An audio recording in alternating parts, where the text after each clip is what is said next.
नमस्कार दोस्तों, मैं हूँ रोहित कुमार और आपको स्वागत करते हैं इजी लर्न क्लासेस में। तो आइए हम लोग पार्ट 5 तक बात किए थे, आज हम लोग पार्ट 6 की बात करते हैं। ठीक है, तो हमने क्या बताए थे आपको पिछले क्लास में? नेचुरल नंबर्स के टाइप बताए थे कि प्राइम, कंपोजिट और वन के बारे में बताए थे। फिर प्राइम का टाइप बताया था कि को प्राइम, रिलेटिवली प्राइम और फील्ड प्राइम नंबर्स के बारे में बता रहे थे। हम लोग इतने नंबर्स के बारे में जानकारी, उसके फिर हम लोग आगे बात करते हैं। तो देखिए हम लोग बात करते हैं रेशनल नंबर के बारे में बात करते हैं। रेशनल नंबर, रेशनल नंबर बोले तो परिमित संख्या, परिमित। ये नंबर से काफी इंपॉर्टेंट है। जब भी एग्जाम, जो भी आज तक पूछा गया बोर्ड एग्जाम में, ऐसा नहीं हुआ कि इस नंबर से नहीं पूछा। ठीक, इसका हम अभी डिफिनेशन लिखा रहे हैं, बट आगे से हम बताते हैं कि ये कहाँ से क्रिएट हुआ है, कहाँ से बना है रेशनल नंबर। ठीक है, तो आइए हम लोग बात करते हैं। तो ये बहुत सुंदर फॉर्मूला रेशनल नंबर है। ठीक है, तो इसका हम डेफिनेशन लिख रहे हैं, can be written as p by q form is p by q form p and q, are integers.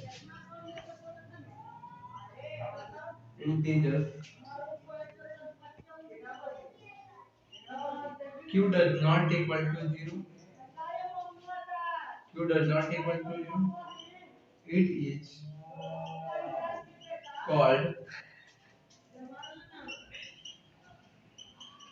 Rational number. ठीक है, हम क्या डिफरेंस लिख रखे हैं ना, आप समझिए बात क्या है कि can be written as p by q from p and q are integers, q does not equal to 0, it is called rational number. ठीक है, हम क्या बता रखे हैं? तो देखिए हम लोग बात कर रहे हैं रेशनल नंबर, परिमित संख्या का। तो क्या लिख रखे कि can be written as p by q form, q, p और q are integers, q does not equal to 0, it is called rational number. हम क्या बता रखे हैं ना दोस्त कि रेशनल नंबर, परिमित संख्या किसको कहते हैं? वैसे संख्या जो p by q के फॉर्म में हो, p and q are integers. हमने पहले आपको बताया कि p और q आर इंटीजर्स। इंटीजर्स किसको कहते हैं? इंटीजर्स कहने के मतलब जो कंप्लीट हो, जो नंबर्स कंप्लीट होना चाहिए, समझ रहे हो, वही कहलाएगा integer. q does not equal to 0, it is called rational number.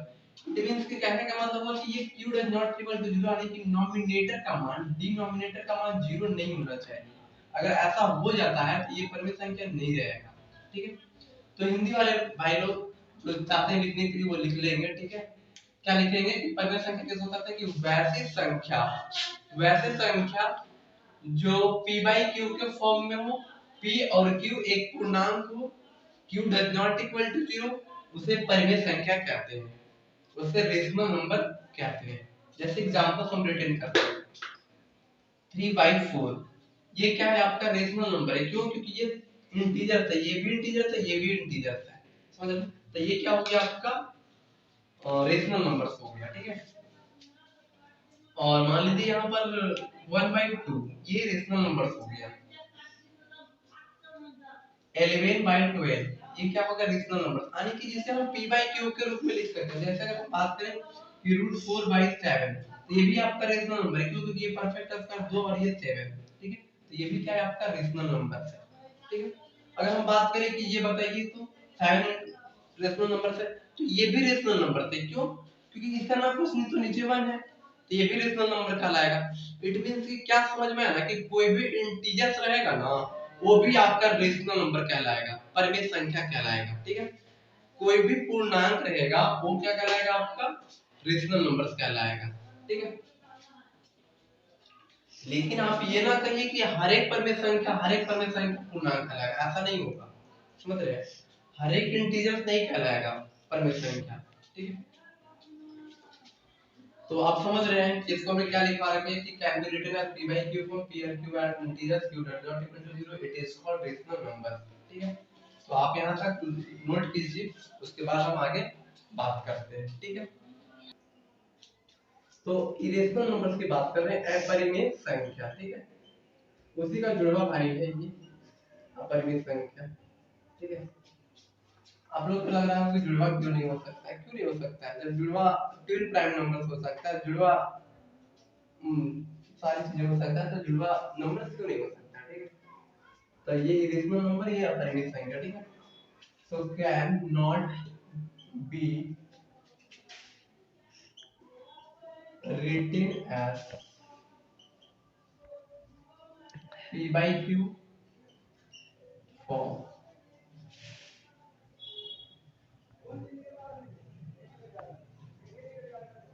is called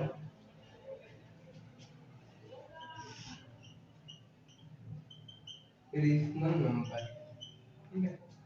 क्या लिख रखे हम लोग, समझिए आप बात को कहानी। It cannot be written as p by q form is called irrational number, ठीक है। वैसे संख्या जो p by q के फॉर्म में ना हो और परफेक्ट स्क्वायर ना हो, समझ रहे हैं ना, इसे कौन सा नंबर बोलेंगे, irrational नंबर बोलेंगे। लिख लेंगे हिंदी में क्या डेफिनेशन बोल रहे हैं कि वैसी संख्या जो p by q के फॉर्म में ना हो उसे अपरिमेय संख्या कहते हैं, ठीक है। तो आइए कौन से अपरिमेय संख्या नहीं है उसको देखते हैं। जैसे मान लीजिए कि यहाँ पर लिख रखे हैं √7, ठीक है। तो √7 क्या है, ये अपरिमेय संख्या है, क्यों, क्योंकि ये परफेक्ट स्क्वायर नहीं है, ठीक है।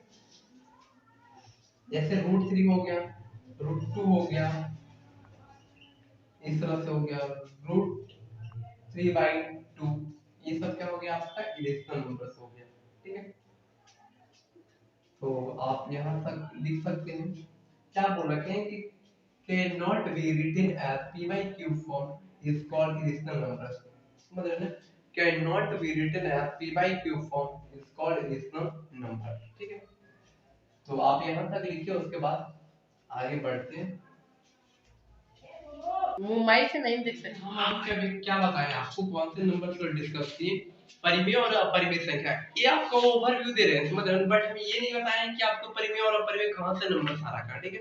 एक जैसे सब लिखवा रखता है नंबर्स वैसे ही लिखवा रखे हैं। तो आपको इधर ही अभी पूरा वीडियो के देखिए तो आपको समझ में आएगा कि रेशनल और इरेशनल ये कैसे कहां से इसका जन्म है, समझ रहे हैं, इससे कहां से खानदान चल रखा है, ठीक है। तो सारे इसके हम लोग पढ़ेंगे, करेक्ट, एक नंबर के बारे में नहीं छोड़ेंगे, समझ रहे हैं ना।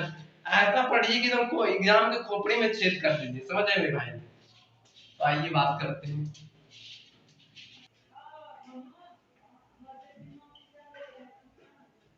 परिमित संख्या।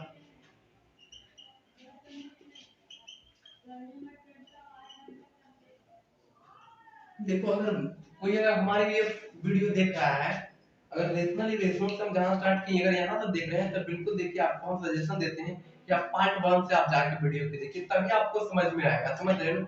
वरना आपको ऐसा ही आलतू फालतू नजर आने लगेगा कि क्या पढ़ा रखा है, ठीक है। तो जब भी आपको हमारी वीडियो देखना है तो आप शुरू से हमारे प्लेलिस्ट बना होगा, उसमें से आप जाके देखिए पार्ट 1 पार्ट 2 पार्ट 3, सारा वीडियोस आप देखते रहेंगे तो बिल्कुल आपको मैथ समझ में आने लगेगा, ठीक है। ऐसा हो ही नहीं सकता है कि आपको मैथ ना समझ में आए। देखिए परिमेय और अपरिमेय की बात करते हैं, ठीक है।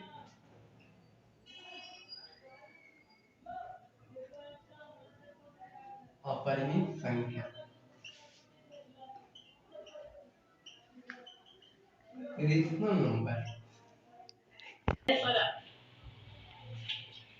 तो देखिए मेरे दोस्त, परिमेय और अपरिमेय की बात कर रहे थे, ठीक है। कि परिमेय और अपरिमेय का हम लोग डिफिनेशन लिखवा रहे थे, समझ। लेकिन डिफिनेशन का एग्जाम में इंपॉर्टेंस नहीं होता है, बट इसको देखिए एकेडमिक के बच्चा क्या होता है ना कि भूल जाता है कोई चीज को बहुत जल्दी। अब 9 10 के बच्चे क्या होता है ना कि बहुत जल्दी भूलता है, इसलिए भूलता है कि वो चीजें कोई चीज समझ नहीं रखता है, वो रट रखता है, समझ रहे हैं ना। तो हम लोग कोई स्कूल या कोई बुक वगैरह के बेसिस पे आप मत जाइए, जो हम बता रहे हैं उसके अनुसार आप अपने देखिए महसूस कीजिए चीजों को, आप समझ रहे हैं ना कि क्या है, समझ रहे हैं ना, उसके अकॉर्डिंग आप बात कीजिए, समझ रहे। जैसे हमने बताया रेशनल नंबर्स के बारे में, तो आप महसूस कीजिए कि रेशनल नंबर्स किसको कहते हैं, ठीक है। तो देखिए आइए, तो रेशनल नंबर हम क्या बताया है कि जो p by q के फॉर्म में उसे क्या बोलेंगे, रेशनल नंबर बोलेंगे, जो p by q के फॉर्म में नहीं उसे रेशनल नंबर बोलेंगे, ठीक है। तो बहुत लोगों के मन में ये डाउट आ रहा होगा कि आप सर इसमें बताया थे कि p by q के फॉर्म में, p by q के फॉर्म में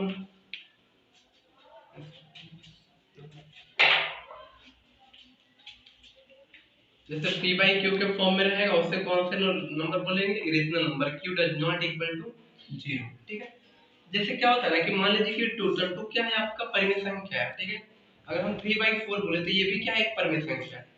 अगर हम बोले कि 0 क्या परिमेय संख्या है तो बिल्कुल 0 एक परिमेय संख्या है। क्यों? क्योंकि इसका नीचे क्या है 1 है। लेकिन अगर हम बात करें कि 7 एक परिमेय संख्या है, लेकिन इसका अगर नीचे 0 रख देंगे तो ये परिमेय संख्या नहीं आएगा। ये क्या हो जाता है, यहाँ पर नॉट डिफाइंड आ जाता है। ठीक है, नॉट डिफाइंड, तो ये पता नहीं है, बट हम ये भी बताएंगे आपको कि नॉट डिफाइंड क्यों आ जाता है। समझ रहे हैं ना, ये कैसे आ जाता है। ठीक है, इसलिए ये क्या हो जाता है, परिमेय संख्या नहीं होता है। ठीक है, अच्छा बहुतों के मन में ये भी रहता है कि 22/7 क्या है, परिमेय संख्या की अपरिमेय संख्या। तो 22/7 जो है एक परिमेय संख्या है, रेशनल नंबर है। लेकिन जो पाई है ना, पाई आपका, पाई क्या है, एक अपरिमेय संख्या है। क्या, पाई एक अपरिमेय संख्या, 22/7 क्या है आपका अपरिमेय संख्या। तो आपको लग रहा होगा सर ये तो गलत बात है कि पाई का मान 22/7 होता है, और आप बता रहे हैं कि पाई अपरिमेय संख्या, अब पाई का मान 22/7 क्या है आपका अपरिमेय संख्या। ऐसा देखिए, पाई का जो मान होता है ना, पाई का जो मान होता है 3.14 ऐसे जाते रहता है। मैं आपको करोड़ों अरबों तक ऐसे, पाई की इतनी मोटी किताब आता है। ठीक है, पाई की इतनी मोटी किताब आता है जिसके पाई के बारे में, तो पाई का मान ऐसे जाते रहता है। तो लोग एक पाई का मान जो 22/7 ले लिया गया है ना, आप देखिए यहाँ पर थोड़ा, जो पाई का मान 22/7 जो हम लोग ले लिए, ये एग्जैक्ट मान नहीं है, अप्रोक्सीमेट मान है। ये एग्जैक्ट मान, पाई का ये एग्जैक्ट मान नहीं है, ये अप्रोक्सीमेट मान है, यानी लगभग मान है। क्यों? क्योंकि 22/7 को अगर डिवाइड देख दिया देखा जाता है ना, ये 3.14 कुछ डालने के बाद टर्मिनेट हो जाता है। टर्मिनेट कहने का मतलब खत्म हो जाता है। ठीक है, लेकिन पाई का जो मान है ऐसा नहीं होता है, ये पाई का मान 3.14 ज्यादा रहता है। ठीक है, तो पाई का जो वो है वो क्या है, अपरिमेय संख्या है। इसीलिए ये पाई का मान जो 22/7 है क्या है, अपरिमेय संख्या है। क्यों? क्योंकि पाई का 22/7 को अगर डिवाइड दे के देखिएगा अपना, तो कुछ दूर जाके कट जाएगा, समझ रहे हैं? खत्म हो जाता है। ये क्या हो जाएगा आपका, परिमित संख्या हो जाएगा पाई, सॉरी 22/7, और पाई क्या हो जाएगा, अपरिमित संख्या हो जाएगा। आप क्लियर है बातें? फिर से एक बात हम बातें इस बात को दूर कर देना चाह रहे हैं कि पाई अपरिमित संख्या थी, और उसका पाई एक अपरिमित संख्या है। ठीक है, पाई जो है ना क्या है आपका, एक अपरिमित संख्या, लेकिन 22/7 क्या है, परिमेय संख्या। देखिए एग्जाम में यहीं पर आपको घुराता है, समझ रहे हैं? पाई 22/7 इसे देगा, आप तो तुरंत 22/7 तुरंत टिक करेंगे, परिमेय संख्या पाई लिखा रहेगा। तो हम क्या बता रहे हैं ना कि पाई का ये एग्जैक्ट मान नहीं है 22/7। ठीक है, क्योंकि इसका मान जो होता है ना 3.14 तक समथिंग तक जाते रहता है, लेकिन जो 22/7 देने के बाद कुछ दूर जाके ऐसे कट जाता है 6। ठीक है, इसलिए पाई जो है क्या है, अपरिमेय संख्या, और पाई सॉरी पाई एक अपरिमेय संख्या और 22/7 क्या है, अपरिमेय संख्या। पाई का जो मान 22/7 है वो अप्रोक्सीमेट मान है, लगभग मान है, एग्जैक्ट मान नहीं है। ठीक है, एग्जैक्ट मान जो रहता है वो जाते रहता है।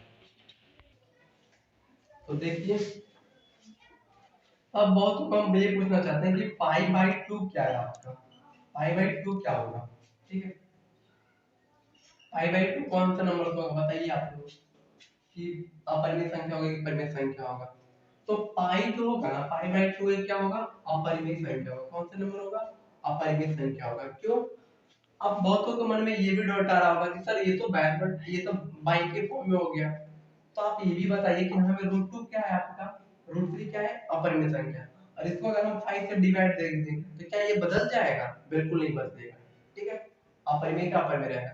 तो वैसे ही यहाँ पर है कि पाई क्या था, अपरिमेय संख्या, लेकिन अगर इसको 2 से डिवाइड दे दिया तो क्या ये बदल जाएगा? नहीं बदलेगा, ये भी क्या रहेगा, अपरिमेय संख्या रहेगा।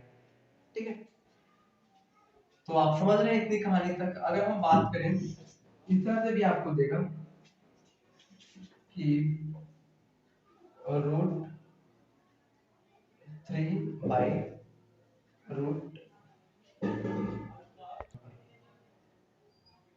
ऐसे ये बताइए कि परिमेय संख्या अपरिमेय संख्या, तो तुरंत आप बोल जाएंगे ये क्या है। ठीक है, इसको देख के आप क्या करोगे कि ऐसे काट सकते हैं, इसको काट सकते हैं, इसका मतलब नहीं कि चलो ये चाकू से, उसकी बात हम नहीं कर रहे हैं, पेन से बात कर रहे हैं। ठीक है, तो 3 बाई कितना हो गया 75, तो 3 से काट दीजिए कितने बार में, 25 बार में, तो ऊपर में क्या बच गया 1 बच गया और ऐसे में क्या हो गया 25, तो 1 और ये 5, तो ये p बाई के क्यू के फॉर्म हो गया, तो ये कौन नंबर हो गया आपका अपरिमित संख्या हो गया। ठीक है, देखिए यहाँ पर दिखाई नहीं दे रहा होगा तो हम मिटा के लिख देते हैं, इसका 1 हो गया, इसका 5 हो गया, समझ रहे हो, तो ये क्या हो जाएगा आपका रेशनल नंबर हो जाएगा। आप इरेशनल और रेशनल में समझ गए होंगे कि क्या कहानी है। ठीक है, जो परफेक्ट स्क्वायर नहीं रहेगा ना वो इरेशनल नंबर रहेगा, ये भी कह सकते हैं कि जो परफेक्ट स्क्वायर नहीं है वो क्या रहेगा इरेशनल। तो देखिए आप समझ रहे होंगे कि परिमेय और अपरिमेय के बारे में हम समझा रहे हैं।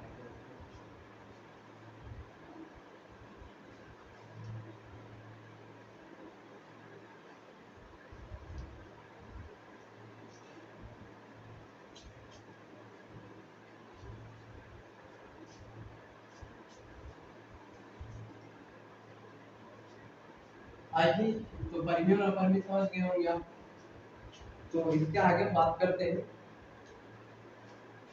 परफेक्ट नंबर की। परफेक्ट नंबर से भी बहुत ऐसा नंबर है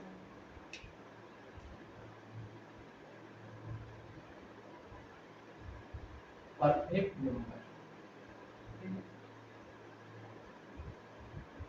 परिपूर्ण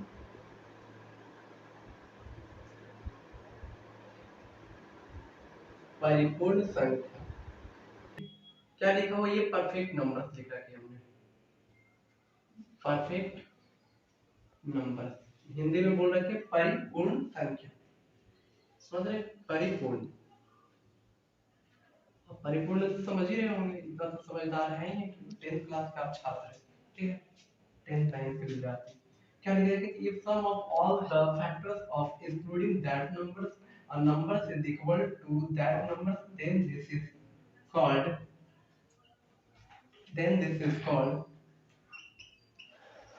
परफेक्ट नंबर।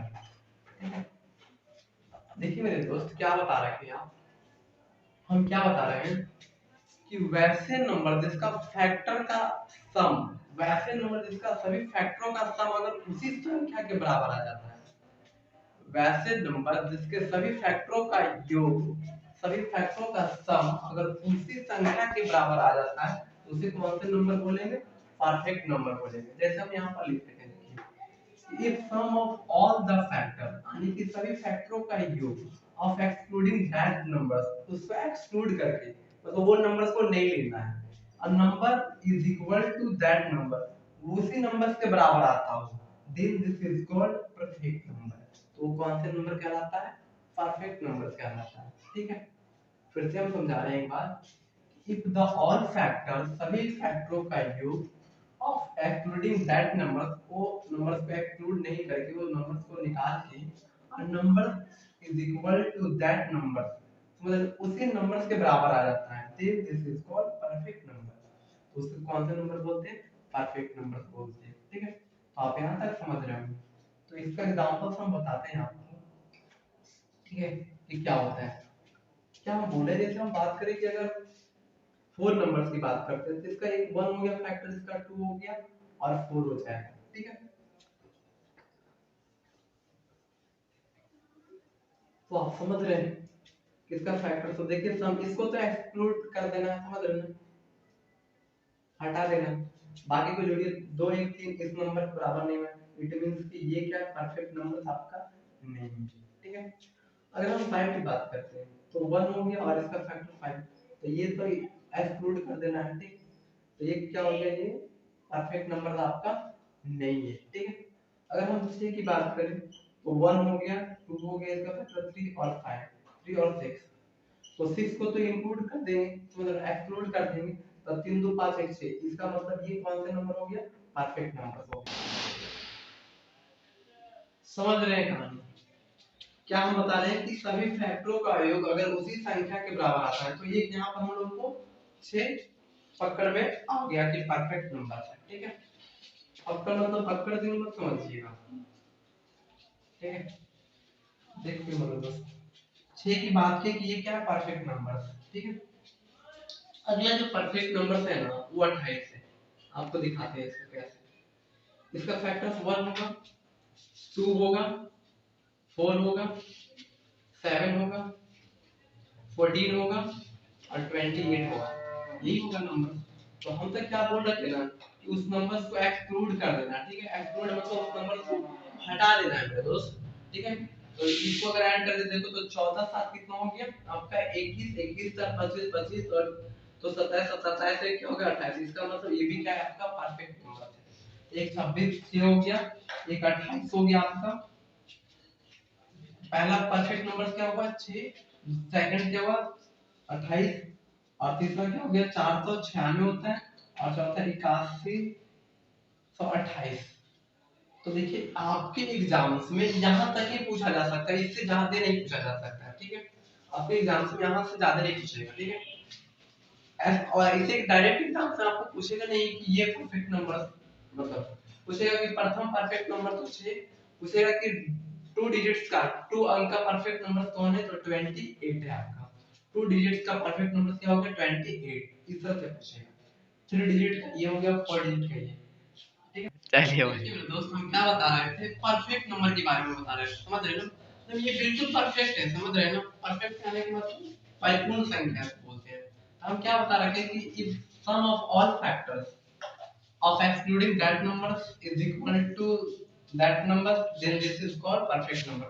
इसको हिंदी में मेरे लिए दोस्त लिख लेंगे आप कि क्या बोल रहे हैं कि वैसी संख्या जिसके सभी फैक्टरों का सम अगर उसी संख्या के बराबर आ जाता है ना तो क्या कहलाएगा आपका परफेक्ट नंबर कहलाएगा। क्या कहलाएगा परफेक्ट नंबर कहलाएगा। तो अगर देखिए आपको अगर जो चीजें नहीं समझ में आता है तो वो चीजें आप कमेंट में करके बताएंगे हमें, ठीक है। तो उसको हम फिर से रिव्यू करेंगे, उसके लिए फिर से हम एक डॉट वीडियो रखेंगे, समझ रहे हैं ना, या लाइव क्लासेस रखेंगे जिसमें आप पूछ सकते हैं, ठीक है। तो आप कमेंट में करके बताएंगे तभी तो कि ये क्लियर नहीं नंबर नहीं हुआ है, क्योंकि अभी हम नंबर्स के बारे में बता रहे हैं, ठीक है, सारे नंबर्स के बारे में बता रहे हैं कि हम ये देख रहे हैं कि आपको कोई नंबर छूटना नहीं चाहिए, समझ रहे मेरे दोस्त। तो सारे भी हम थ्योरी की बात कर रहे हैं नंबर सिस्टम में, जो हम लोग क्लास फर्स्ट 9th 10th के एकेडमिक के जो स्कूल के बच्चे होते हैं उसके बुक में रहता है। तो क्या होता है कि हमें पहले भी नंबर्स के बारे में सारा इंट्रोडक्शन बता रहे हैं, फिर हम लोग बुक के स्कूल की बुक के क्वेश्चन पे आएंगे, ठीक है। तो क्वेश्चन एनसीईआरटी जो रहता है बुक से होता है उसका हम लोग सॉल्यूशन एक एक करके सवाल को वास्तविक संख्या के खत्म करेंगे। उसके बाद जो पोलिनोमियल्स रहेगा या आप कमेंट करके बताइए कि अगला टॉपिक हम क्या पढ़ाएंगे, ठीक है, क्या पढ़ाएं। तो ये आप लोग बताते रहेंगे तब हमको ज्यादा थोड़ा मोटिवेशनल मिलेगा, ठीक है, मोटिवेट हम भी होंगे। तो देखिए पहला परफेक्ट नंबर हो गया 6, सेकंड 28, तीसरा ये और चौथा ये, पांचवा भी है। ऐसे तक सर कितने परफेक्ट नंबर, तो अभी तक परफेक्ट नंबर आपका ये भी बात याद रखिए, ये भी पूछा जा सकता है कि how many kinds of perfect number, अभी तक कितने परफेक्ट नंबर्स हैं। तो परफेक्ट नंबर अभी टोटल आपका 51 है, ठीक है, टोटल कितने परफेक्ट नंबर है 51। लास्ट जो परफेक्ट नंबर रिसर्च किया गया ना वो 2018 में रिसर्च किया गया, 2018 में लास्ट परफेक्ट नंबर खोजा गया, ठीक है। तो ये देखिए आपको अगर लग रहा है कि कौन सा नंबर 2018 में रिसर्च किया गया है, या लग रहा होगा कि ये 1 डिजिट का, ये 2 डिजिट का, ये 3 डिजिट का, ये 4 डिजिट का, अगला 5 डिजिट का परफेक्ट नंबर है। तो देखिए हम क्या बता रहे हैं कि आप गूगल जाकर देखेंगे तो गूगल पर टाइप करेंगे कि how many kinds of perfect number तो बताएगा 21 और वहां पर एक लिस्ट आएगा, लिस्ट में सारी चीजें रहेगा, समझ रहे हो, सारे नंबर दिखा देगा कि कौन कौन से परफेक्ट नंबर है, सारी बात बता देगा, ठीक है। तो आप वहां पर जाके देख लेंगे, गूगल कर लेंगे, ठीक है। तो ठीक है आज तक तो यही रखते हैं परफेक्ट नंबर तक ही, उसके बाद आगे बात करेंगे इससे डेसिमल, आगे बात करेंगे हम क्या बता रहे हैं कि परफेक्ट नंबर तक यहाँ हो गया, आगे बात करेंगे हम लोग डेसिमल की। देखिए डेसिमल बहुत सुंदर चीज है, ठीक है, वो देखना मत भूलिएगा, फिर डेसिमल से ही हम बताएंगे आपको रेशनल, रेशनल क्या है, समझ रहे हैं ना, रेशनल रेशनल डेसिमल का ही पार्ट है। हम लोग तो ऐसे लिख दिए, आज हम इसको बता दिए रेशनल रेशनल। तो आप इसको इस वीडियो का लाइक शेयर कमेंट कीजिए, अगर पसंद आएगा तो आप लाइक शेयर कमेंट और सब्सक्राइब करके बेल आइकन को दबा दीजिए। तो फिर मिलते हैं नेक्स्ट वीडियो में।